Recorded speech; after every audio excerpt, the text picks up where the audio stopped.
Hello, my name is Michael Keeter. Welcome to the Influential Dental Podcast presented by American Dental Institute. We have a phenomenal guest on today. But before we get to Dr. Edward Zuckerberg, I want to introduce my wonderful co host, Julianne O'Connor. How are you doing, Julianne?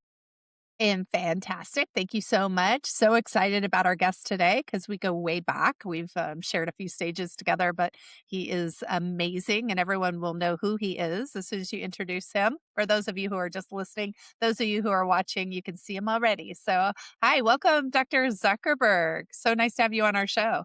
Hey, great to be here. Wonderful. We're going to jump right in because there's plenty to talk about and look forward for the next 45 minutes on to really look at your journey, Dr. Zuckerberg. When it comes to starting back in New York, coming out to the West Coast, innovation, you're an early adopter. But before we get started, Julianne, do you have an initial question that you'd like to ask Dr. Zuckerberg? Yeah, well, I'm just excited because you are such a contributor to this industry, right? And I've been in the dental space about 15 years. You've been in it a lot longer. And for those of you who think you recognize the name, but maybe don't know Dr. Edward Zuckerberg, do you go by Dr. Ed or Dr. Edward, or what do people call you out of curiosity? Most people just call me Ed. Okay. Well, I always say you earned the name, and it's such a famous name for such obvious reasons. But you are actually, in fact, the father of Mark Zuckerberg. So, for those of you who were wondering if that is true or not, that is absolutely the case. But when I first met you, honestly, I think one of the first times I met you was either in Orange County or Camarillo, speaking. I don't know. I want to say for some big groups of dental professionals, and you've always been a massive contributor around everything that has to do with social media to AI. But I bet right now what you're working on is transformational for this industry. Can you share a little bit of your background and how you ended up here and what you're working on? Sure, it's been a pretty circuitous route. My technology is talking to me through my glasses, so I'm just going to lower the sound on that now. Nice. Everyone has spy As we're glasses now. speaking, my oldest daughter is running a 50-mile race in Arizona, which is insane. And yeah, she's certifiably, but she's also amazing. I mean, to run basically 10 marathons consecutively without sleeping for several days is unbelievable. How does anyone do that? How does the human body even endure that? It's a long story. She goes all in when she jumps aboard on anything. But she's got quite a support group and they're all chatting with her on WhatsApp right now and every message comes through on my glasses. So I think I'm actually gonna shut the glasses off. I love it. I essentially did a marathon I essentially did a marathon going to Coachella a couple weekends ago, but I walked it for what it's worth, and I could hardly walk at the end. So I commend her, and it's no surprise all of your children are overachievers, right? So what's the story there? They all, I don't know where they get it. Each one's different in their own way. And I think my wife and I, they're the product of having an incredibly insightful mother who happens to be a psychiatrist by trade. And, my wife and I are both the products of growing up being smart kids in New York, and your parents wanted only one thing for you, and that was to be a doctor. And so here we are, but, and it's worked out great. But we both kind of felt like we didn't want to channel what our kids became, and we wanted to basically expose them to as much as they could and feed their strengths. And, thinking that you probably spend more hours of your life working than doing anything else. So it should be something you're really passionate about and enjoy. And that's a great road to being successful and being happy. So it's worked out for me really well. One of the best decisions I ever made was to set up my practice in my home, which enabled me to be present for the kids growing up and also benefited some of the changes in the world that I've helped bring about because being an early tech adopter, I mean, I had an IBM PC XT in my office in 1986. My first intraoral camera, the AccuCam, a couple of years later in the late 80s. And in fact, almost 40 years later, the guy who built the first intraoral camera for dentists was pitching to me ultrasonic periodontal probe. So that's where I am now, and it's kind of cool, having closing that loop up. But Yeah, that is amazing, Dr. Zuckerberg. And sorry to interrupt you, but you've had such a storied history. I mean, practicing dentistry, and you still practice part time, right? I see that you're still practicing part time in Cupertino a little bit. yeah, yeah, I do. In 2013, we made the full move out to California. Even though all four kids were there, it took having our first grandchild to get us to really bolt. And Curious, like, that was, how do you say stay inspired to continue contributing in this industry when you could go be retired, 100 times over? But how is it that you stay so motivated? Because every time I talk to you, again, you feel like this, or you express that you feel an obligation to this industry to really serve them, and it's impressive. So, what is it that keeps you? I think the first thing I did after 35 years of practice in New York when we moved to California was enter a phase of giving back to my colleagues what knowledge I had accumulated. I wasn't going to teach anyone dentistry, but I was really good at integrating technology and, really understanding the marketing end, running a business and stuff like that. And that second career, so to speak, was kind of jump started by Dr. Howard Farran of Dental Town. He reached out to me. We didn't know each other, but he cold called my office in the summer of 2010. He was like, I don't know if you know Howard at all. He's very out there. But Howard was like, "Hey, you're a dentist." And I go, "Oh, you were a brilliant guy, but you just cemented it. How'd you figure that out?" Anyhow, he was trying to become friends with every dentist in the world on Facebook. And he said, "Your son's site won't let me have any more friends. I have 5,000 friends and they won't give me any more." And I'm like, "Howard, it sounds like you set up your page, which should be a business page, as a personal profile." Back in 2010, Obama was the president. I said, "Go look at Obama. He's got like 8 million followers." He goes, "I want that." I go, "Okay, so let me find out." I found out that we could convert his profile page to a business page. He lost all the content on the page, but all his friends became followers of his page. He was thrilled with that, and he convinced me to write an article for Dental Town. Does my office need a Facebook page? Which appeared in the September 2010 issue. And it went over really well. And they said, "You need to write something else. People want to hear more from you." And I said, "Well, I'm not going to really teach, anyone dentistry, and I don't know what else I could write in the dental journal." And finally, we settled on an article on integrating technology in the dental practice. And after that, I started getting calls to lecture, calls to advise tech startups in the dental industry. And around that time, shortly after that, May 2011, our first grandchild was born. He just had a birthday Friday. He's 15 now. We since have 11. So we have 10 more after him, Yeah, congrats, by divided the through way. four kids. Yeah. Yeah, your And family has really grown since I even knew you before. yeah, So, it incredible. keeps us hopping. It keeps us hopping. Essentially, the move to California helped. I didn't really want to start a new practice again after 35 years. I've maintained, as Michael alluded to, I've maintained connections with colleagues here, and I do have a few patients that I call my primary, that I take primary care of here in Cupertino, California. Um, but primarily from 2013 on, I was lecturing to my colleagues, out of basically what I could teach them best and what they wanted to hear. I mean, they wanted to hear social media. I'm not really, a social media expert at the time. It was No, all, but, kind of an obvious choice given yeah, your son, right? I mean, yeah. But really, most of what I did was integrating technology and teaching Yeah. about technology and telling them about some of the interesting dental startups that are coming on the horizon. And that basically carried me through until the pandemic hit. In 2020, I had about 20 speaking gigs throughout the country and the world.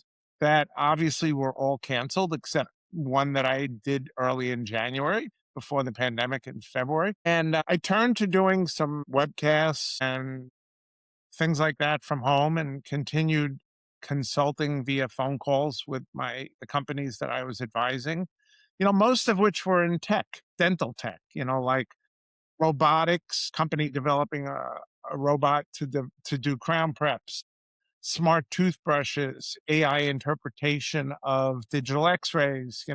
I go back in that field even before companies like Overjet and Pearl and whatnot. And so that's the kind of work I was advising and helping bring companies along on. And I got involved in 2021, about a year into the pandemic, with Jeremy Krill and Revere Partners. Jeremy is someone that I had met on a number of occasions at dental meetings. We'd both be on the program and kept bumping into each other. And we both were advising a bunch of startups in the dental industry. Jeremy, being half my age, was a little more go getter. And Yeah, we both know Jeremy. He's a very good guy. We just saw him a couple months ago, or actually last month at a Dicoma meeting. And Jeremy is a very good man and a nice guy. We're going to have to get him on our podcast as well. And I think he's also going to contribute an article. But yeah, Jeremy's a good yeah, a person. great guy and extreme, probably the most knowledgeable person around about dental startups. But Jeremy asked me to join Revere as a venture partner, and it was like,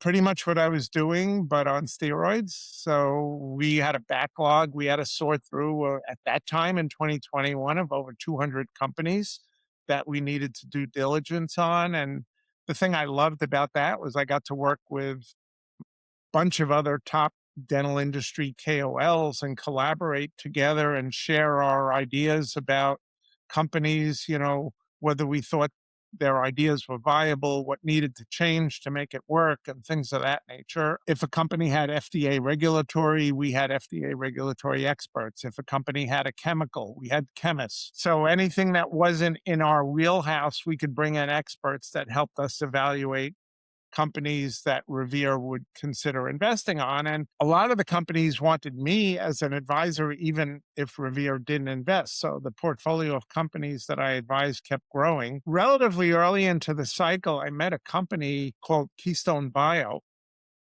that had a monoclonal antibody to eradicate a bacteria, P. gingivalis. Now, my knowledge base about the bacteria P. gingivalis in March 21 was probably about what the average dentist's knowledge is now, which isn't much. We were taught in dental school that it's one of the bad bugs in your mouth and gum disease, and that's about it. Uh, and the way the mouth was connected to the body wasn't really explained in much detail either. What they told us was that when you had gum disease, your gums were inflamed. That inflammation locally meant that the local capillaries were dilated and meant that bacteria could go from the local gingival tissues into the bloodstream where they created havoc running through the body. But really not a whole lot of detail. And it wasn't until that phone call, which I think was scheduled for a half-hour intro, which I finally got off the phone a couple of hours later, and I'm really hold on to my chair. It was really life changing. I mean, 5 years ago, I was contemplating, maybe this is the end to my dental career. This pandemic thing looks like it's going on for a while. I don't see myself going out lecturing anytime soon, meeting people in person or whatnot. I was 66 at the time, 65, whatever. And 30 plus 35 plus years of full-time Yeah. clinical and another dozen years of lecturing and giving back, maybe it's done. But after that call, I just had to read everything I could get my hands on and learn and become as much of an expert on P. gingivalis as I could, because I learned that, dentistry is not just about the teeth. Yeah, You know, we absolutely. kind of suspected it was more, but no one really could put the puzzle together. And this one bacteria, P. gingivalis, is just, it's amazing. I mean, there are literally a few hundred people that do nothing else in their life but study P. gingivalis and get together at a conference every couple of years for PG people. Now, I can't walk into a room with those people and really, hold a conversation with them about the level that they're on. But if you put me in a room with dentists, I probably know more than any other dentist does about P. gingivalis and how its toxic proteins, or gingipains, as we call them, circulate throughout the bloodstream, cross the blood-brain barrier, interfere So with neurotoxic pathways in the brain, and lead to dementia, diabetes, heart disease, and a bunch of other systemic maladies. so really high level, give us a bottom line it, I guess, and tell us, what are you trying to accomplish by educating people right now? What's the goal that you have? How can listeners contribute and help, and what do they need to learn? Just give us a sort of a whatever 10,000-foot view or bottom line on what we can do with this to support you and what you're trying to accomplish with this. So the big goal here is that there's enough evidence out there to indicate that all these diseases that affect mankind, heart disease, diabetes, dementia, cancer, arthritis, they're all inflammation driven. And most of that inflammation comes from roots in the oral cavity from periodontal bacteria. It's And incredible, right? so the dentist is really probably the single most important primary care practitioner in the treatment of patients. Right now, people with heart disease, diabetes, whatnot, they don't even think of dentistry as the root of their problem. They go Right. right to the physician, get prescribed the treatment, pills, statins, whatnot, medications for diabetes, whatnot. Nobody's really looking at the mouth as the Right. cause. And hey, what's going on here, and what's a more proactive approach to treating whole body health and preventing disease. Yeah, I'm hearing that more and more out in the community. I know Julianne as well, talking about more people see their dentist on a regular basis than their primary care, or definitely their specialist, right? And if you see your dentist twice a year, that should be what you're talking about, should be the foundation of your overall health, and they can refer out from there. So I'm hearing a lot about that in regards to the mouth. You just nailed it on the head. The dentist is But the isn't single it most.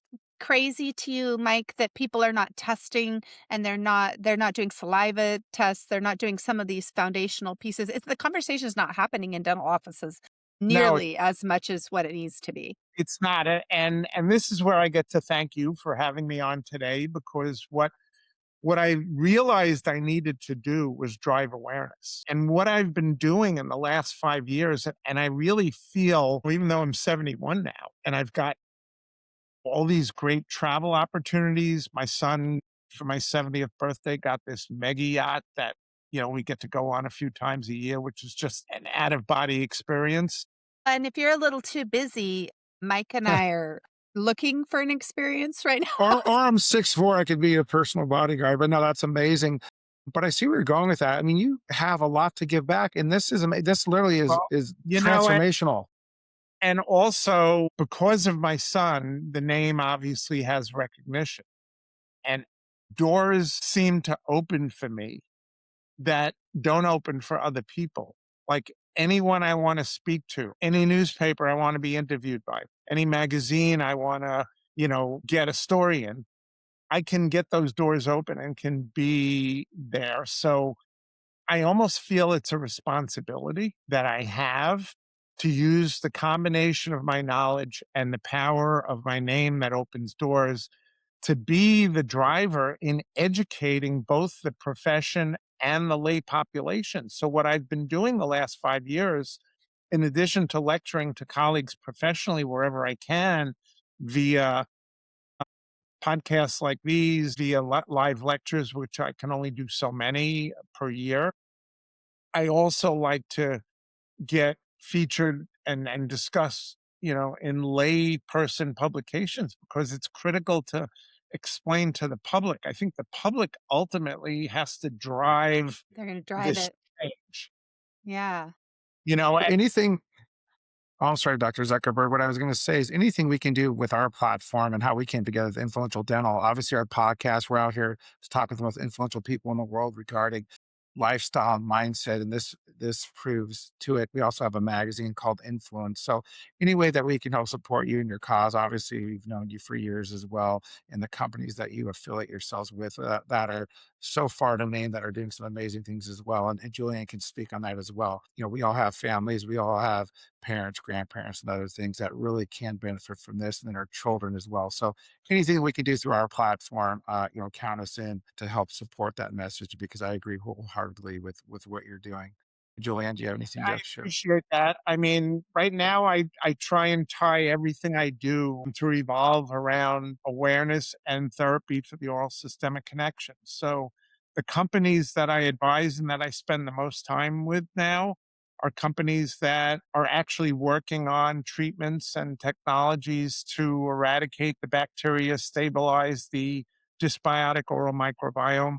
One of my roles is as the chief dental officer for Viome. Viome had been strictly a gut health company for a while, but a couple of years ago, they rolled out Oral Health Pro with Cancer Detect. Oral cancer is something else I'm very passionate about. When I did my residency in 1978 at the Brooklyn VA hospital, I and the other residents and some of the attendings there were charged with developing the protocol for head and neck examination for the entire federal dental services, Army, Navy, Air Force, jails and prisons, public health, Indian reservations, VA hospitals, you name it.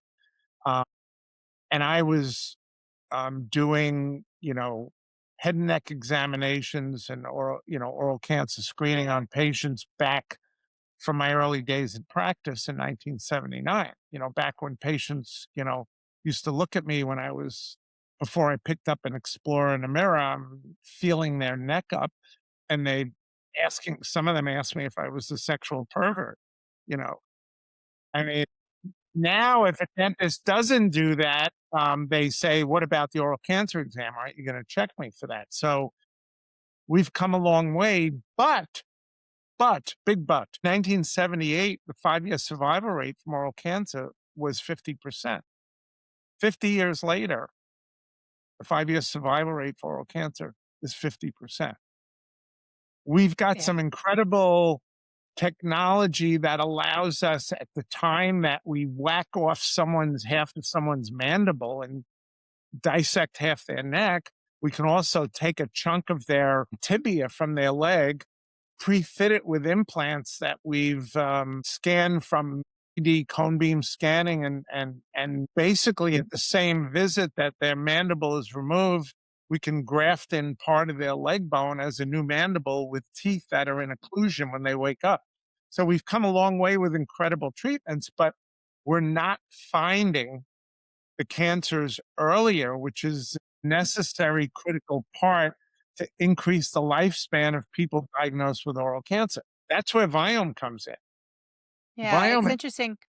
yeah, We just featured, was it Saving Face in our magazine, right? Correct. And have been talking about this topic because, which is, of course, involves several people who have had these types of surgeries. And they're speaking about how it's not being found early enough. And it's all in the detection and the understanding about how things are being done right now and how far behind we are in terms of detection because the conversation is not happening still, even this many years later. And why? Why is that right? And so when going back to your point about I driving know, it, I know why, and I'll talk about that. But yeah, I mean, there is a test please. available now, Viome's Oral Health Pro with Cancer Detect. There's a bunch of salivary diagnostics out there on the market.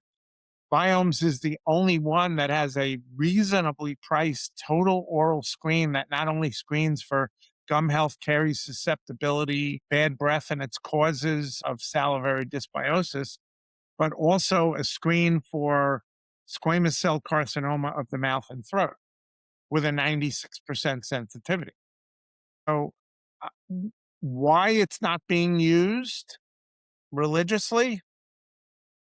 You know, we live in an age where when the dentist says, I'd like to do this, and the patient goes, is it covered by my insurance? Right. Yeah.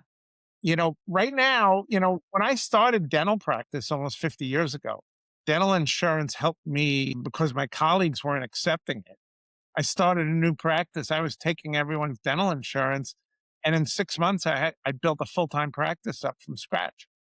You can't do that now. And now there's so much competition that every dentist clambers to join every PPO they can, with the net result that they are essentially employees of the insurance company.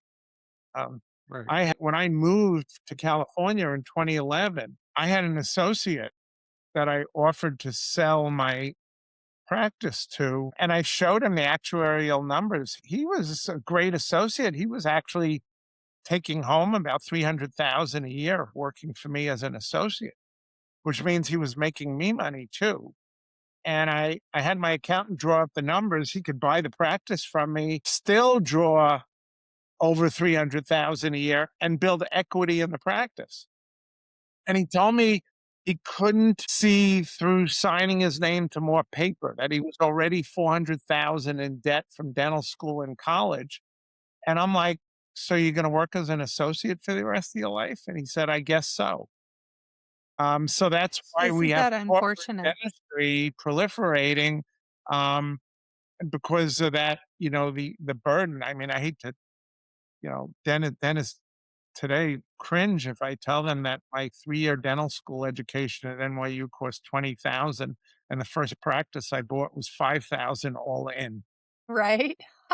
The changes in money.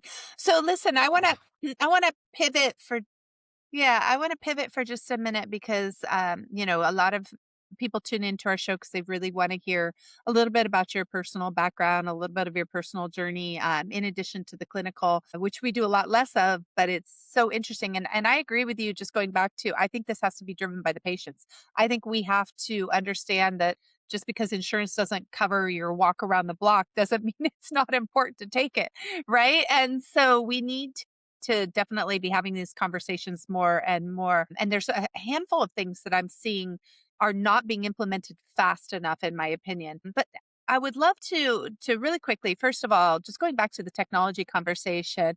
AI, since you and I spoke, shared stage way back, has changed so much, right? And so, from a technology standpoint, I'd love to know, besides this particular product which you are trying to get people to have more awareness about and some of the responsibility in it, what are you seeing that's happening on the AI front, and where do you think people need to be paying attention out of curiosity, and how is that affecting you personally? And then we'll come back to your personal journey a little bit more if you're open to it. Well, AI across the board is affecting everything, whether people realize it or not. I mean, even if you look at salivary diagnostics, which I just mentioned with Biome, every salivary sample that Biome draws on a patient or receives a salivary sample of has about over 6 trillion nucleotides of data, which are mostly polluted with data that we don't need, that's clouding us from getting to the real stuff. Out of all that data, there's maybe 30 pathways that we're interested in. And without AI and machine learning, weeding out all the garbage of salivary diagnostics that we have available to us today would not be used. So let's just say AI is everywhere. Um, even things that don't have anything to do with oral systemic, like transcribing notes from a practice. There's a company I work with, Denscribe, that has a little microphone that they put in the operatory, and it hears everything the patient says, hears everything the doctor said, and uses AI to filter out all the excess garbage and create perfect soap notes that has all the relevant data. Of course, there are some changes we have to make. Like if the patient, doctor, why are you here today, patient? Oh, I've got a pain over here. Well, over here means nothing to a microphone. So the dentist would then have to help it along, or the hygienist, by saying, I see you're pointing to the lower left part of your mouth. So there is a learning curve to implement it, but we're getting incredible soap notes that save incredible amount of time. But beyond just creation of the soap notes, the treatment that was recommended during the visit becomes searchable and storable. So now patients can be tracked for whether they have gone ahead and done the work that was recommended to them. So it's an incredible value add for the dental office. Working with images, you've got obviously companies like Overjet and Pearl that are deciphering the data that dentists might be overlooking, pointing out things, and also making it easier for patients to see and understand the work that's needed in terms that they can understand. Okay. Go I ahead, have a Mike. quick question, Dr. Zuckerberg. You can finish your thought real quick, and then I do have a follow-up question to that. Yeah, and then, one thing that has really mushroomed since I left practice for the most part full time in 2013, I didn't use cone beam in my practice. It was a tool that was in its infancy when I retired or, toned down my clinical practice. But nowadays, the scope for usage is beyond just, implants. And the few times that I've had a look at 3D images, they're not intuitive to look at. And one of the companies I work with is a company called Velmeni, and Velmeni takes 3D cone beam images, uses AI on them to create 3D images where the patients can see their whole skull, their mouth, whatnot, and really understand the cone beam images, in a way that, yes, we need the practitioner to understand things. And there's a lot of information that we can never get before, like curvatures on canals and, how close we are to nerves when we place an implant.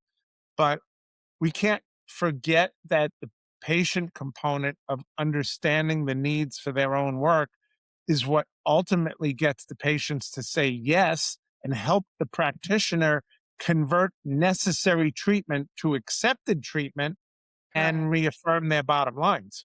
Right. Yeah, and I know I met Minnie a couple times, the CEO of Velmini, and I think you and I and her and some others were at an event in Florida a couple years ago and saw that technology firsthand with the glasses and so on, which is pretty amazing. As a follow-up to what you'd said throughout, you talked about when you had practiced, the dentist coming out today with high debt and so on and so forth. My question would be for you is if you were, or what is your advice to dentists that are graduating dental school now, as relates to everything we've talked about, or if it's a young Dr. Ed Zuckerberg coming into practice now? Tell me about that journey on how that would be the same or different today versus, 20, 30, 40, 50 years ago. I think it's an amazing time to come out as a new dentist now.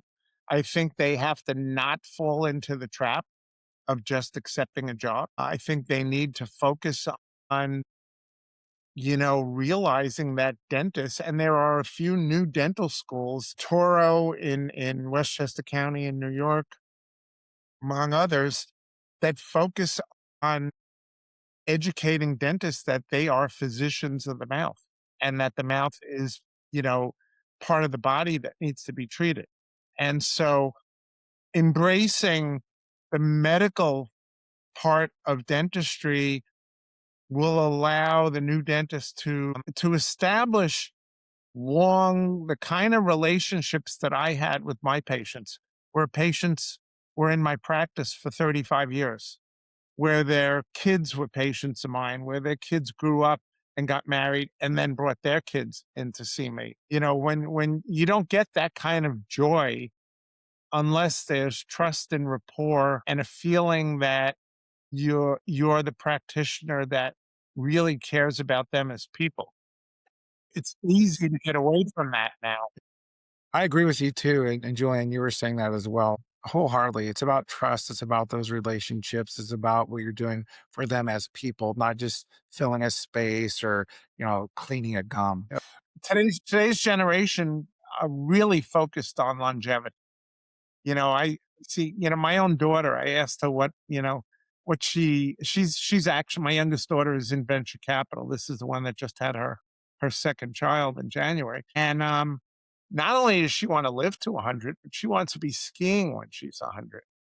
And this generation doesn't drink as much or at all. They're really focused on health. And so they're ready for the message that dentists should be giving to them about their mouth and about how their mouth is their their portal to optimal systemic health.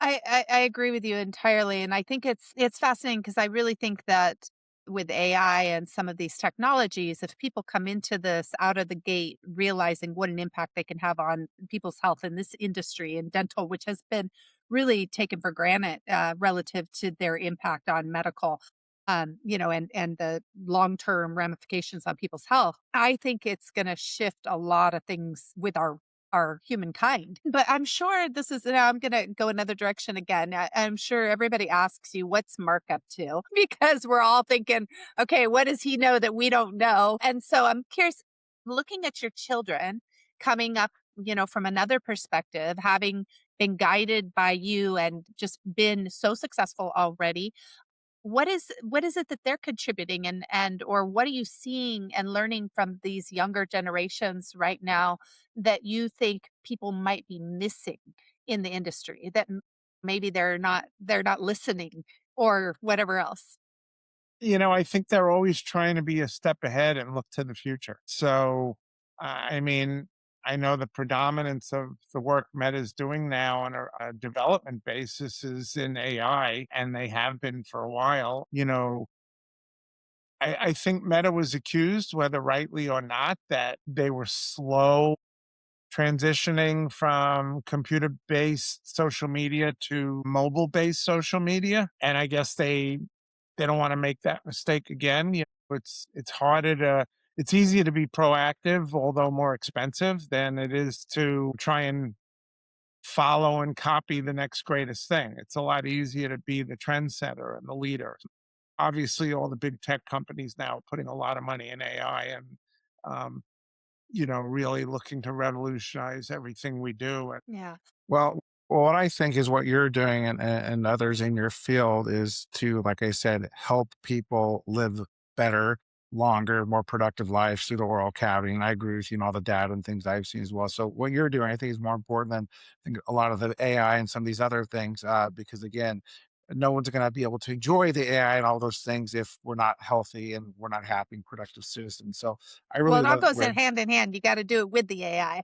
well, with the AI, but if you don't, the bugs are going to cause it, whether they air or not. The bacteria and what I'm hearing and other things are causing, early or cancers and other things as well. But what I was going to say with that is, dentists, don't sell yourself short on doing what you're doing, like you had said about bringing innovation out there, whether it's through AI, whether it's through early detections on everything else. And I agree with you. It's time for dentistry. I've been in it almost 20 years now.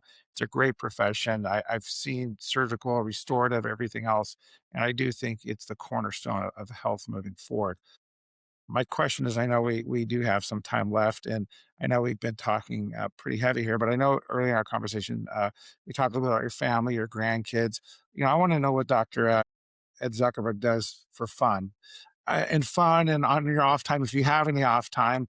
And then also I want to get into, our podcast is called Influential Dental. We have a magazine called Influence. So maybe a little bit about your family, what you do having fun, but then let's talk about influence and legacy and being influential and what that means to you personally. okay, that's a lot. We have a whole other He podcast that we need doesn't to just do. do one I've, question at a time. Sorry. I've always been passionate about photography. Okay.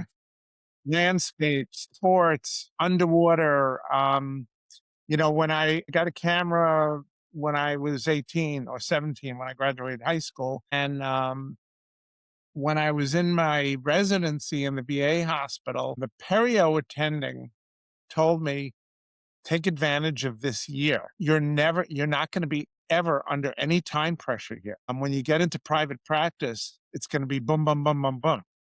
He said, first thing I recommend is get a camera and photograph everything you do. So I got really competent in 1978 in intraoral photography. and developed quite a library of all kinds of oral pathologies and procedures and stuff like that. So, and that actually got me into macro photography. So I love taking pictures of insects, flowers. When I scuba dive underwater, I love the little guys, like the little shrimp, nudibranches and stuff like that. Cool. They're a lot more fun and easier to shoot than, chasing a shark or something like that. But I love photography. Love photography. The other thing that takes up a lot of my free time is bridge. I play contract bridge. And I've done that for 35 years. I play, I teach, I compete on a national and an international level. It's incredibly stimulating to my brain. It's probably the time that my brain works harder than anything else that I do. So I love the challenge. I love the puzzles. I love the mathematical aspect and the gamesmanship. And I find that it really helps me stay sharp and also gauge whether I'm dulling at all, Right. but well, I do in the competition. Did you decide to do that because you knew it was good for the brain, or did you just like pick it up and start Do it. playing and you had some fun?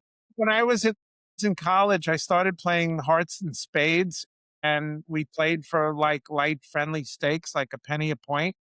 And I was really good at it. And I always earned lunch money, and I never had to pay for my own lunch because I always made a couple of bucks, which was all lunch So costs in fun. those days. And then when I was in dental school, the faculty played bridge. We played hearts during lunch. And I guess the faculty lost a bridge player in my senior year, and they drafted me and another guy to fill out their table and taught us the rudiments of bridge. And I think it was about 1988 or so that my wife enrolled us in a class at the local JCC, 5 weeks to learn bridge. And after that, I started playing, and I really enjoyed the competitiveness of it as well. So yeah, I was hooked. I was hooked. So That's my awesome. That's mother-in-law plays bridge, and it does not matter if we are in town for the most important reason under the sun. It has to work around the bridge schedule, and she's kicking butt all over, earning, winning whatever $4 or something. And I'm like, okay, so we wait, you don't shut we us don't play down for for money. your $4. Yeah, you pay to play, but you don't. We don't play for money. But it's Anyway, one of it's these days definitely I a am gonna learn. yeah. I I mean, am. I would say I read about 25% for entertainment, 25% for news, and about 50% bridge. Okay, That's about what nice. I spend Nice. time reading. I right. love it. Now, what about influence? So when Mike and I formed this company, it wasn't because we were thinking, oh, we're going to go be influential. We just thought we wanted to lift up the most influential voices who were really doing good things in the industry and giving back. And so you're definitely one of those people. You absolutely rank. But what does it mean to you? And I mean, you come from massive influence, right? And I think you brought it, and then your son even became more influential. So what has that like done to your life, and what does that mean for you? I never looked at myself as an influencer, so to speak. I mean, I realized in the beginning I got a lot of speaking gigs and people wanted me because of the name and figuring that there was some mojo there and people would be come out to hear me because who I was. I think the eye opener for me was my friend Justin Moody, who's known and respected implantologist and lecturer in implantology, convinced me to come out and speak at a South Dakota dental conference probably about 10 years ago. And to my surprise, in Rapid City, South Dakota, there were like several hundred dentists there to hear me speak. Yeah. And it was phenomenal. And during my talk, I don't know, I guess I kept mentioning Mark this and Mark that and whatnot. And in the end, in the Q&A, one of the guys in the back raised his hand and said, "You kept referencing this Mark person. Who is that?" So my wife was in the audience, started laughing hysterically, and I did too. And it was like my moment where I said, "They're actually here to hear me, not because my name is Zuckerberg." I've heard you speak, by the way, you're an excellent speaker. Obviously, everyone can hear that here, but I've seen you on stage. You're also really entertaining. And that was something that I really loved about hearing you speak is that you made us all laugh. You were a lot of fun. You were super grounded and down to earth. We also know Dr. Justin Moody, which we're most excited about his winery that he's creating. Have you been to it yet? I didn't add that. Wine is another one of my passions too. Okay. Yes. Okay. Same Justin for all and of us. Same. Annie blends the vino together, and they have a new winery in Napa that I'm looking forward to visiting later this year. I've already tried some of the wine, and it's incredible. It's Yeah. excellent. Yeah. We have. But going back to this legacy thing, in 2020, about a year into the pandemic, and I remembered having this conversation with my wife, like, I think I'm done, and and I'm okay with it. I'm okay with focusing on no more dentistry for the rest of my life. What do people remember about me? They had some really brilliant kids, that contributed a lot to society. And I'm great with that. And the phone call about P. gingivalis that I had 5 years ago that's caused me to embark on this new passion and new journey to really affect change in the industry has made me realize that I have the potential to really help affect change in that way. And I don't do it to establish my own legacy that what I would be known for, but just to be part of contributing, as one of the people that move the needle to really move dentistry, in line as primary care physicians of the body. Yeah, so one thing that I really admire about you is you really genuinely are that person. I never even, in fact, when I heard you speak, I don't think I ever heard you say Mark's name. I don't think you were out there touting it. You were literally just there contributing and really gifting people with knowledge and information. And so I really admire what you've done with your career. I'm absolutely impressed that you don't just throw in the towel and that you keep caring. So I think I mean, it's phenomenal because you could absolutely step away if you wanted and just go spend time with your 11, maybe soon to be 12 grandchildren. We'll see, right? But yeah, so what next for you? More of the same. I mean, I think I've gotten to a point where while it is difficult, I'm managing work-life balance. We spend about 4 or 5 weeks a year on my son's boat, and as you can imagine, it has a great Starlink connection. So I could still do work. I can still do Right. great work from the boat if I need to, but mostly that's, just unwind time. Where We is work that? hard. Where do you guys go? Where do you Oh, spend time? everywhere. We just came back from Galapagos, Nice. Wonderful. which was Amazing. incredible. We've And your whole been family's in California? Is everybody out here? Three of my kids are in California, and one has my oldest daughter, the one who's running right now somewhere in Arizona. I'll be there Thursday and Friday this week and Saturday to watch her cross the finish line, which will be amazing. Mike, you should go out and support. She moved Are I you back in should. I'm in town? Arizona. Mike's in She moved back to Arizona. New York.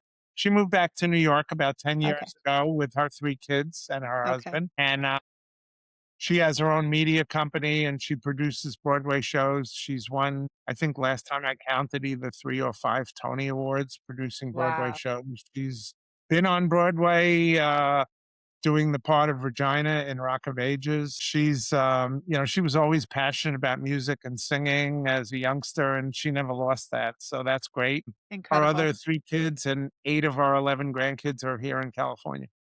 Nice, nice. I love that. Mike, go ahead. You had something to No, say. that is amazing. And as we're wrapping up, Dr. Zuckerberg, I do really appreciate you and the people that are watching and hearing this. Hopefully, they're motivated to carry on the torch. I know you're not done yet, but obviously, you need more help and to get the awareness out. And what you're doing is on the forefront, I think, of dentistry and the medicine, crossover.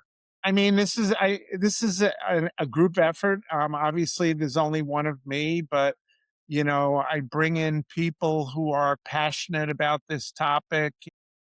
People like I don't know if I assume Uche Odiatu, who's always lecturing about health and nutrition, and not so much how to do a great restoration. More of that practice philosophy and making changes is necessary. I mean, I've aligned with progressive deans of dental schools like William Ginobili at Harvard and Michael Reddy, who are both big believers in driving change in the oral systemic connection, policy leaders at the ADA and whatnot. So, I Amazing. try and play a role wherever I can. I love getting out there in the trenches and meeting new people. Last year, I did the keynote at the AADC for dental consultants. CD is cosmetic dentists, but this Right. was the You may be doing both. I lecture frequently doing webinars for AOSH for the American Academy of Oral Systemic Health. You're tight with Dr. Mike Zubiak. Do you know Dr. Mike Zubiak? He's from Camarillo, Uh, actually, with I'm not sure I Camarillo know. Smiles, and He's with AOSH. yeah, I think he's the Okay. new president of AOSH, isn't he? Okay. I don't think I've met him. Okay, Um, yeah, we'll introduce you at Mark some point. Mark Super, Cannon, he's very involved with AOSH, and Mark Cannon and I are well connected. yeah. Yeah, but I love being out there in front of colleagues. ADA Forsyth, I did their keynote in October 2024. No, the message, there's nothing, it's both enjoyable but also scary to me when I'll lecture to like 100 dentists about P. gingivalis and how it directly influences dementia. And dentists walk out of the room hearing this stuff for the first time. And I'm like, this information is out there.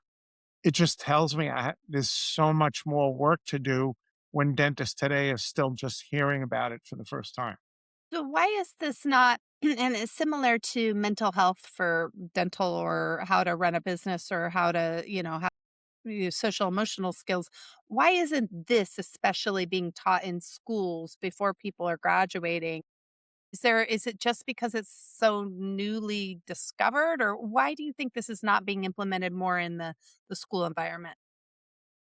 It does take a while, as you know, for anything to filter down through the mainstream, but there's no doubt that it should be an essential part of the curriculum and is starting to be introduced more and more. So I think that's something that's easy to do. I think that, whereas P. gingivalis was just mentioned as a casual name drop years ago, I think there's much more information being imparted upon students now. So, Yeah. yeah, I How think those changes that we can see. I think what I've recognized and through another partnership that I have with a company called Cloud Dentistry, I've realized that educating hygienists is probably a more effective means of getting patients to understand the oral systemic connection than dentists. Dentists are in and out. They don't have the time to sit there and talk to patients about this kind of stuff. But the hygienists are going to do everything they can to motivate their patients to do the best for their own oral health. And the hygienists that I've spoken with, including my own personal hygienist at Cupertino Dental Group, are just eating this material up and loving to, get as much as they can on it.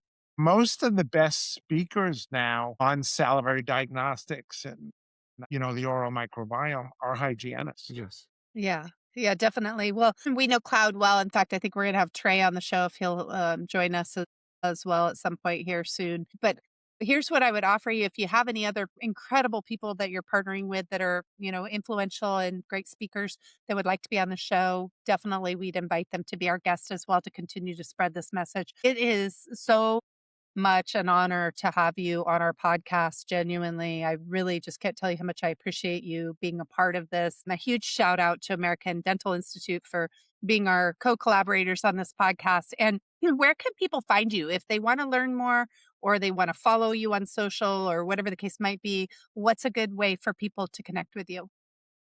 So they can find me on LinkedIn, Painless DRZ. They can find me on Facebook. obviously, Painless DRZ, and my website, painlessdrz.com. So that's the catchword. That was kind of born out of convincing my psychiatrist wife to leave her practice in 1996 and come work in our office in the house full time. How Oh, cool is that So story? we really focused on making the dental experience one that was enjoyable for patients and comfortable for dental phobics of all kind. And it obviously worked because I used to hear over and over as they left, "That was painless, Dr. Z."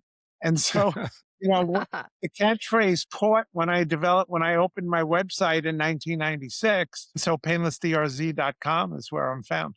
Do you what have to that's awesome. ask people this is just another topic because I personally did this to you where and I had so many people who knew that I knew you who have asked me for a favor. Do you have to ask people to like back off with the favors on helping them to fix things with their Facebook page or whatever else?